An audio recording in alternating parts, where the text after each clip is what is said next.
뭘 구하래요? 수요의 가위 탄력성. 그럼 뭐가 생각나시면 돼? 수요의 가위 탄력성 구하는 식 생각나시면 되지 뭘. 그럼 ED 이꼴 마이너스 붙이고 밑에는 가격 변화율, 위에는 수요량 변화율. 그러면 앞에다 마이너스 붙이고 가격은 어떻게 됐대요? 5% 하락이니까 마이너스. 수요량은 어떻게 됐대요? 7% 늘어났으니까 증가. 그럼 얘랑 곱해서 플러스 되고 약분하니까 1.4 나오죠. 틀리신 이유는 첫 번째, 계산식을 못 외웠거나 두 번째, 7을 5로 나누면 얼마인지를 모르거나 둘 중에 하나죠. 뭘. 이런 건 틀리면 큰일 나요. 나와요. 근데 시험 문제. 4번 다음 중 가로안이 올바르게 묶인 것 다만 중간점을 이용해서 계산한 탄력성이다. 그럼 중간점을 이용해서 구하는 탄력성은 뭐 하는 거예요? 평균하는 거죠. 평균.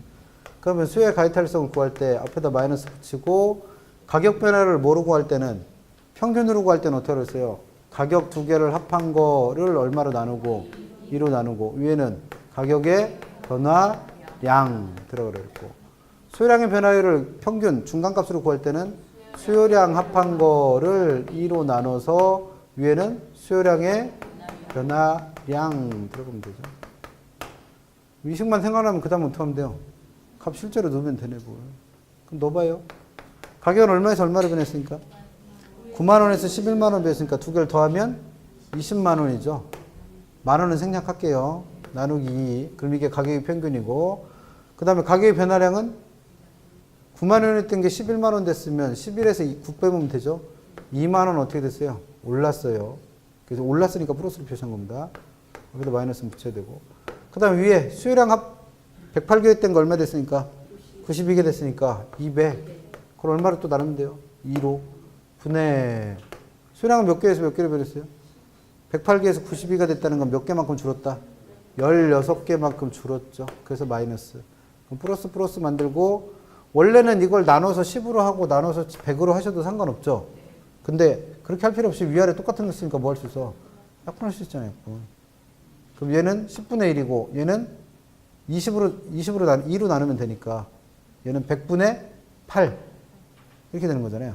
그럼 이거 계산 바로 되시는 분들은 바로 하셔도 되는데 잘 안 되시면 가까이 있는 애들끼리 곱하세요. 그럼 어디로 가니까? 밑으로. 그럼 2 곱하기 200 분의 멀리 있는 애들끼리 곱하세요. 그럼 20 곱하기 16 그럼 얘랑 약분되잖아요. 그럼 얘랑도 약분되죠? 그럼 얘랑은 얼마로 약분돼? 2로. 그럼 얘는 10분의 8 나오죠. 그럼 10분의 8이니까 얼마예요? 0.8. 그러면 얘는 수요 가위 탄력성은 1과 비교한다 그랬으니까 1보다 크다 작다? 그럴 때를 뭐라 불러요? 답은? 틀리는 이유? 3번, 4번 틀리는 이유? 공식 안 외워서 지금. 둘 중에 하나죠, 뭘. 그 계산식을 안 외웠거나 이런 계산을 못 하거나. 5번. 주거 서비스 공급의 임대료 탄력성입니다. 수요 공급에 인해서 임대료 나오면 누구로 이해하신다? 가격. 그래서 얘는 공급의 가위 탄력성에 대한 거예요. 그럼 뭐가 생각나시면 돼요? 결정 요인 7개. 그럼 1번. 용도 전환이 용이하다. 그러면 용도 전환이 용이하다는 건 부동산의 공급에는 종류가 2개죠. 존재량 자체를 늘리는 물리적 공급과 용도 전환 등을 통하여 경제적 유용성을 높이는 경제적 공급. 그럼 용도 전환이 용이하면 경제적 공급을 하기가 쉽다 어렵다? 쉽죠. 그럼 공급하기가 쉬워졌으니까 공급량은 많이 늘어 적게 늘어? 많이 늘 때를 뭐라 불러요? 그럼 1번은? 틀렸네.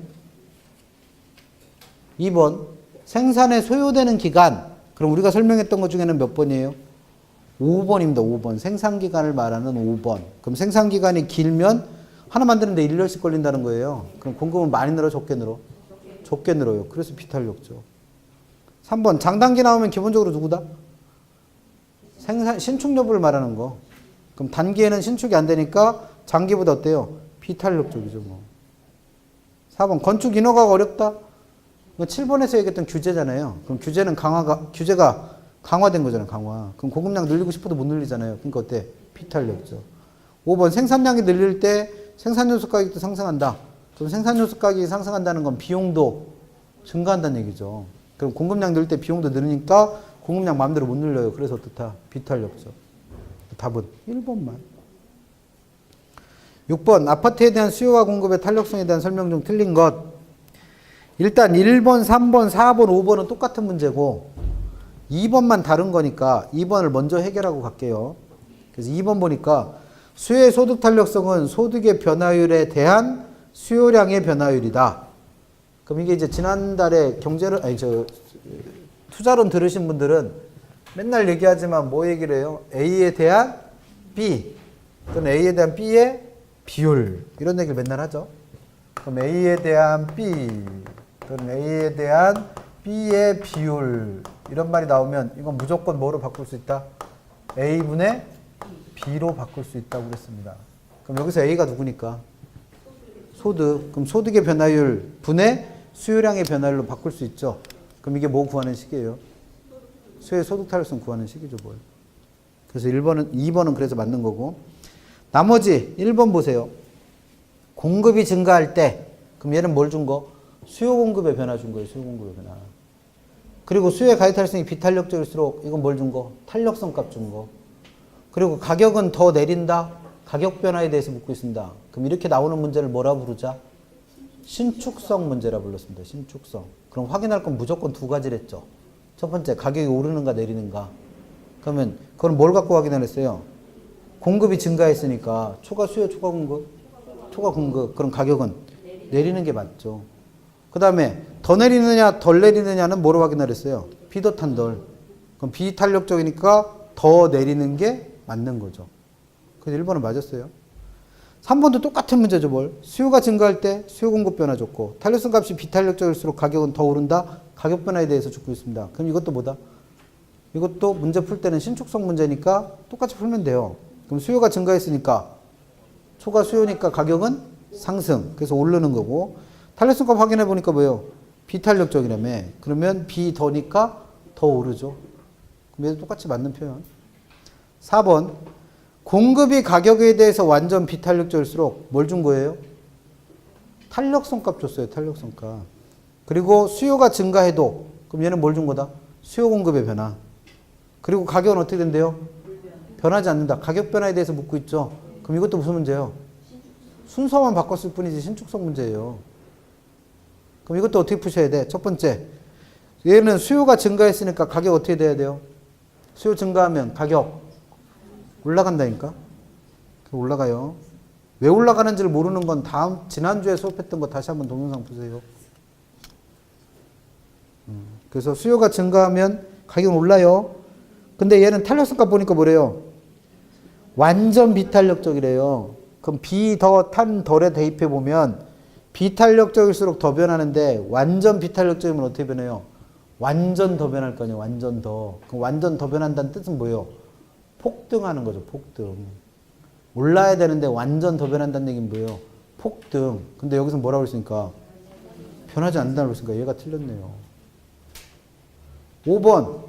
수요가 가격에 대해서 완전 탄력적일 때 뭘 준 거예요? 탄력성 값 줬어요. 그리고 공급이 증가해도 그럼 얘는 공급 변화에 대해서 줬죠. 그리고 뭐에 대해서 물어요? 가격은 변하지 않는다. 가격 변화에 대해서 묻습니다. 이런 문제를 뭐라 불러요? 신축성. 그럼 먼저 확인할 거. 공급은 어떻게 된대요? 증가한다니까. 가격은 하락하겠죠. 하락. 왜 하락하는지 모르는 분은 지난주 동영상 보는 수밖에 없어. 어떻게 뭘 어떻게 설명해? 그 다음에 탄력성 값이 완전 탄력적이래요. 그럼 비더 탄달에 대입하면 탄력적일수록 덜 변한다 그랬는데 완전 탄력적이면 완전 덜 변하겠죠. 완전 덜. 그럼 뭐요? 안 변한 거지 뭐. 그 답은 그래서 4번입니다. 시험 문제 딱 이렇게 물어요. 7번. 이건 지난주에 나눠드렸던 문제인데 1, 4번은 지난주에 설명드렸죠. 1번은 뭐에 대한 얘기를 했어요? 한국과 전체 토지 공급량이 불변이다. 그럼 토지의 공급 중에 그 양이 변하지 않는 걸 무슨 공급? 물리적 공급. 그럼 물리적 공급선의 모양이 어떻다고 그랬어요? 완전 비탄력적인 수직선이랬죠. 그럼 완전 비탄력적인 수직선일 때 토지 공급의 가격 탄력성 값은 얼마예요? 0. 그래서 1번이 맞는 거예요. 4번. 토지는 용도의 다양성으로 인해 그럼 용도의 다양성 때문에 가능한 공급도 있었죠. 누구? 경제적 공급.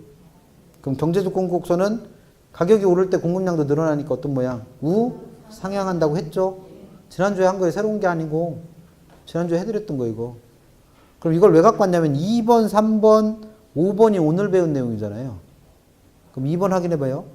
주택의 단기 공급 곡선은 그럼 단기에는 이게 신축이 안 될 때니까 공급이 많이 늘고 싶어도 못 늘죠. 그러니까 단기는 장기보다 어떻다? 비탄력적이다. 그러면 아까 5번에서 풀어봤던 문제와 똑같잖아요, 지금. 그 다음에 3번. 부동산 수요가 증가하면, 그럼 얘는 수요 공급의 변화를 줬죠? 그리고 공급 곡선이 비탄력적일수록, 그럼 얘는 뭘 준 거예요? 탄력성. 그리고 가격은 더 어떻게 된대요? 크게 상승한답니다. 그럼 가격 변화에 대해서 묻고 있죠? 이런 문제를 뭐라 부른다? 신축성. 그럼 확인하실 거 첫 번째. 수요가 증가했으니까 가격은 상승. 탄력성 값이 뭐라고 줘줬으니까? 비탄력적이라고 줬으니까 B 더잖아요. B 더. 그럼 왜 뭐요? 더 크게 상승하죠. 5번. 개발행위 허가 기준의 강화와 같은 토지이용 규제가 엄격해지면 그럼 이건 규제가 어떻게 된 거예요? 강화. 그럼 공급량 늘리고 싶어도 마음대로 못 늘리겠네. 그래서 어떻게 돼요? 비탄력적이 됩니다. 그 답은 4번인데 이건 지난주에도 확인했던 거고 나머지 것들이 왜 맞는지 확인하시면 됩니다. 더 놀라운 사실은 지난주에 드렸던 거 똑같이 또 드렸는데 오늘 또 틀리는 분 있어. 집에 가면은 책 덮고 아예 안 쳐다보는 분들. 그런 분들이 더 심각합니다. 8번은 조금 이따 보시고 9번 갈게요. 어느 지역의 오피스텔 가격이 4% 인상됐대요. 그럼 얘는 뭘 줬다? 가격 변화율.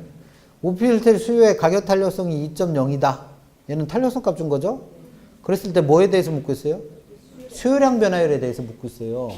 그럼 이 문제는 뭐냐면 수요의 가격 탄력성을 얼마로 줬어요? 2로 줬어요. 그럼 얘가 2가 뜻하는 바는 뭐다? 가격이 얼만큼 변하면 1% 변하면 수요량은 몇 프로 변한다? 2% 변한다는 뜻이랬죠. 근데 가격이 얼만큼? 4%만큼 어떻게 됐대요? 상승했대요. 그랬을 때 수요량은 얼만큼 변합니까? 이거 물어본 문제잖아요. 그럼 얘가 궁금하면 어떡하셔라? 2개 곱하세요. 왜? 1% 변할 때 2% 변하는 애가 4% 변했을 때 얼마 변했는지 알고 싶으면 2개 곱하면 이거 나오죠. 그래서 얘는 얼마 돼요? 8%. 근데 가격이 어떻게 됐으니까? 상승했으니까 수요량은 감소해야지. 그 답은 몇 번? 4번. 3번 찍는 분들이 더 문제죠. 뭐도 모르는 분. 수요 법칙도 모르는 분. 제일 심각한 분들. 수요 법칙이 뭔지도 모르고 수요 공급 이론 배우고 있는 분들. 이걸 계산 못할 수는 있어요. 4, 2가 얼마인지를 모르면. 근데 뭐는 알아야 돼? 수요 법칙은 알아야 돼. 수요 법칙. 그 증가 찍는 분들이 제일 걱정되는 분들입니다. 그 다음에 그 바로 위에 있는 거 가세요. 10번은 아까 풀었던 6번하고 똑같아요. 어떻게 하다 보니까 문제가 2개 들어갔어. 근데 더 놀라운 사실은 같은지를 몰라. 그래서 6번에는 맞았는데 10번은 틀려. 진짜 웃기는 거예요. 이런 거는. 환장하고 팔딱 뛸려고 싶습니다. 8번 가요. 아파트 공간에 대한 수요의 임대료 탄력성은 0.8이고 소득 탄력성은 0.5이다. 그 다음 줄 밑줄 칩니다. 그 다음 말. 아파트 임대료가 10% 상승하였음에도 아파트 수요량은 2% 증가했다. 까지 밑줄 치세요. 밑줄 치시고 그렇다면 소득은 얼마나 변화했을까? 그 밑줄 친 부분을 읽고 아무런 감동도 없다. 이 문제 못 풉니다. 지금 밑줄 친 부분 있잖아요. 어떤 거? 아파트 임대료가 10% 상승하였음에도 아파트 수요량은 2% 증가했다라는 말을 읽었는데 아무런 느낌도 없어요. 이게 너무 자연스러워. 그럼 이 문제 못 푼다고요. 뭔 소리냐면 수요공급이론에서 임대료는 누구로 이해하시자? 가격. 그러면 아파트의 가격이 10% 어떻게 됐어요? 상승했어. 근데 아파트의 수요량이 어떻게 됐대요? 2% 증가했대, 증가. 그럼 뭐가 생각나야 돼? 가격 올랐잖아요. 그럼 수요량 어떻게 된다고 배웠어? 감소한다고 배웠어. 무슨 법칙 때문에? 수요 법칙 때문에. 근데 여기서는 왜 올라갔냐 이거죠. 이게 안 이상한 분은 진짜 뭐도 모르는 분이요. 수요 법칙도 모르는 분이요. 근데 문제를 어떻게 풀어 이걸? 이상하다 생각이 들어야 돼요. 왜? 가격이 올랐으면 수요량 어떻게 된다고 배웠으니까? 감소한다고 배웠으니까. 그럼 여기서 유추할 수 있는 건 뭐예요? 요 수요량 2% 증가한 건 가격 때문에 수요량 변한 걸 나타내는 게 아니란 얘기예요. 그래서 가격이 10% 올랐으니까 아파트의 수요량은 얼마가 될지는 잘 모르겠지만 어떻게 될까야 되는 거예요? 감소해야 된다는 거예요. 감소. 근데 이 아파트 가격 말고 다른 게 변하면서 또 누가 변한 거예요? 수요량이 또 변한 거예요. 여기서 그 아파트 가격 말고 다른 게 누구예요? 소득이요, 소득. 그래서 소득이 얼마큼 변했어요? 0점이 어떻게 변해? 이걸 구하라는 문제예요, 이 사람들아. 미치겠어요. 읽어보셨을 거 아니에요, 지금 이거. 뭘 구하라고 그랬어요, 지금 문제에서? 소득은 얼만큼 변할까요?를 물었잖아요. 그럼 이 소득이 얼만큼 변했는지를 물어본 게 이 문제예요. 근데 이걸 어떻게 알아? 0점 나오시는 분들은 도대체 뭐야? 얘가 얼만큼 변했는지를 몰라요, 지금. 그래서 소득이 얼만큼 변하니까 또 뭐가 변해요? 아파트의 수요량이 또 얼만큼 변하겠죠. 그럼 수요량은 몇 번 변한 거예요, 결국? 2번 변한 거예요. 그래서 그 2번 변한 걸 합했더니 얼만큼 변한 거예요? 2% 증가한 거예요. 이게 이 문제의 가장 큰 키포인트입니다. 그럼 이걸 유추해 달라면 일단 무슨 생각이 들어야 돼요? 가격이 올랐는데 왜 수요량이 증가했을까부터 생각을 해보는 거예요. 왜? 우리가 알고 있는 한 가격이 올라가면 수요량 어떻게 된다고 배웠으니까? 감소한다고 배웠으니까. 그럼 감소해야 되는데 수요량이 늘었다는 건 이 가격 말고 뭔가 다른 게 변해서 수요량을 또 변화시킨 게 있다라는 얘기죠. 그래서 주어진 걸 보니까 소득 탄력성 주어졌으니까 소득 탄력성은 어떨 때 구한다고 배웠어요? 소득이 변해서 누가 변할 때? 수요량 변할 때 측정한 거 아니야. 그럼 소득이 얼만가 변해서 수요량이 또 얼만큼 변했다는 얘기잖아요. 그래서 그 두 개를 합한 게 얼마다? 2%. 그럼 요값 구해서 요값만 구하시면 될 거 아니에요. 그럼 이 값은 어떻게 구하면 돼요? 가격 변할 때 수요량 얼만큼 변했는지 알고 싶어요. 그래서 주어진 게 누구요? 수요의 가격 탄력성, 임대료 탄력성이 주어진 거죠. 얼마라고? 0.8. 그럼 얘를 구하려면 어떻게 하면 돼요? 가격이 1% 변할 때 수요량이 0.8% 변한다는 얘기인데 가격이 얼만큼 올랐대요? 10% 올랐댔죠. 그러면 수요량은 얼만큼 변한다고 그랬어요? 이거 두 개 곱하라며. 방금 전에도 풀었잖아요, 여기서. 그럼 얘는 얼만큼 변하는 거예요? 8% 증가 감소. 증가라는 분들은 아직도 수요 법칙을 모른다니까. 오늘 안에 해결하고 가 이거. 언제까지 끌고 갈 거야? 가격이 올랐으니까 수요량은 8% 어떻게 된 거예요? 감소한 거예요, 감소. 그럼 얘는 얼마큼 변해요? 얘는 어떻게 하시면 돼? 두 개를 더한 게 얼마가 된대요? 2%. 플러스 2%. 그러면 마이너스 8%에다가 얼마인가를 더했더니 플러스 2% 된대요. 그럼 여기 들어오려면 얼마요? 10%. 그 10% 어떻게 되는 거예요? 상승하는 거, 증가하는 거예요, 증가. 그러면 얘가 얼만큼 되는지, 얘가 얼만큼 변했는지를 알고 싶은 거잖아요, 지금. 그럼 이거 구하려면 어떻게 하면 돼요? 그래서 주어진 게 누구예요? 소득 탄력성이 얼마라는 거? 0.5. 그럼 얘가 0.5라는 뜻은 뭐예요? 소득이 얼만큼 변하면? 1% 변하면 수요량은 0.5% 변한다는 뜻이잖아요. 근데 수요량이 얼만큼 변했어요? 10% 변했잖아요, 10%. 그럼 얘가 10% 변하려면 과연 소득은 얼마큼 변했을까요?를 물은 거잖아요. 그럼 얘가 얼마인지를 알고 싶으면 아까 이 두 개를 곱한 게 요거라며요. 그럼 요게 궁금하면 어떻게 하면 돼요? 요거로 나누시면 되지. 그럼 얼마 나와요? 20% 나와요, 20%. 20%분의 10%여야 0.5 되잖아요. 그래서 얘는 얼마 변한 거다? 20%가 소득이 어떻게 된 거다? 증가한 겁니다.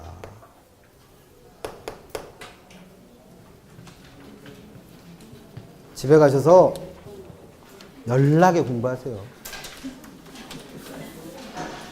연락에. 3월 한 달은 뭐 하세요? 총론이고 시장론이고 정책론이고 다 필요 없습니다. 뭐 하셔야 돼? 수요공급으로.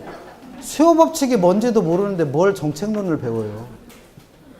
그래서 집에 가셔도 뭐 끝내세요? 수요 법칙이 뭔지에 대한 고민을 끝내세요. 언제까지 이거 붙잡고 있을 거예요? 고생들 하셨고 다음 주에 뵙겠습니다. 수고하셨습니다.